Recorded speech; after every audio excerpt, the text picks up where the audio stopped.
আসসালামু আলাইকুম ওরহমতুল্লাহি ওবরাকাতু। সম্মানিত দর্শক, আপনারা থাম্বনেলে দেখেছেন যে এই দোয়াটি একবার পড়লে সাপ জীবনও কাছে আসবে না এবং কি সাপ আপনাকে কখনোই কামড়াবে না। শুধু সাপ নয়, কোনো বিষাক্ত জীবজন্তুই আপনাকে কখনোই কামড়াবে না আপনি যদি এই দোয়াটির আমল করেন।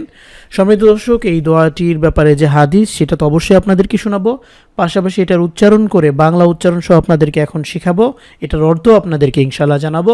সাথে সাথে হাদিস নংটাও আপনাদেরকে দিয়ে দেবো যেন আপনারা সরাসরি হাদিস থেকেও দোয়াটি শিখে নিতে পারেন, আমলটি বুঝে নিতে পারেন। সম্মানিত দর্শক, তো চলুন আমরা প্রথমে দোয়াটি ভালো করে শিখি। তবে একটি অনুরোধ থাকবে, অবশ্যই ভিডিওতে একটি লাইক দিবেন আর বেশি বেশি করে আপনি চেষ্টা করবেন শেয়ার করতে, যেন অন্যরাও জানতে পারে, নিরাপদে থাকতে পারে। অবশ্যই আপনি এর সবগুলো পেতে থাকবেন। আমার সাথে সাথে বলবেন আ রুদু, রুতে টানবো, আলিফ শক্ত হবে, দাল পাতলা হবে। আউযু আউযু বিকালিমাতিল্লাহিত তাম্মাতি, বিকালিমা, এই মিমে টানবেন, এখানে আর কোনো টান নেই। বিকালিমাতিল্লাহ, এই লামে টানবেন, একটা টান দিবেন মিমে, একটা দিবেন লামে। বিকালিমাতিল্লাহিত তাম্মাতি, এখানে অনেক লম্বা টেনে মিমকে ধরতে হবে, এটা কিন্তু নিয়ম, এখানে গুন্না আছে। বিকালিমাতিল্লাহিত তাম্মাতি, মিমে গুন্না করব।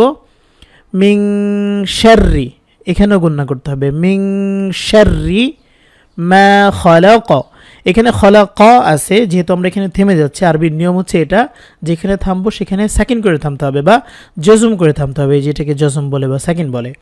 উচ্চারণ হবে মা, এক আলিফ টানবো, মা খালাক, মিং শাররি মা খালাক।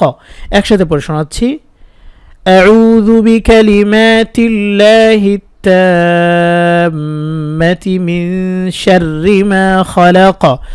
সম্মানিত শিক্ষার্থী বন্ধুরা, আমরা এখন দোয়াটির অর্থ জানব।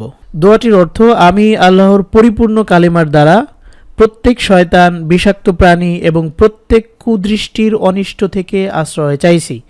হাদিসটি হচ্ছে হযরত আবু হুরায়রা রাদিয়াল্লাহু তাআলা আনহু থেকে বর্ণিত। হাদিসে আল্লাহ রাসূল সাল্লাল্লাহু আলাইহি সাল্লাম বলেন, যে ব্যক্তি সকাল সন্ধ্যা এই দোয়া পাঠ করবে, আল্লাহ তাআলা তাকে সমস্ত প্রাণী, বিশেষ করে সাপ, বিচ্ছু প্রভৃতি বিষাক্ত ও কষ্টদায়ক প্রাণীর অনিষ্ট থেকে রক্ষা করবেন। আল্লাহ তাআলা আমাদেরকে হাদিসের উপর এবং হাদিসে বর্ণিত এই দোয়ার উপর আমল করার তৌফিক দান করুক, আমিন।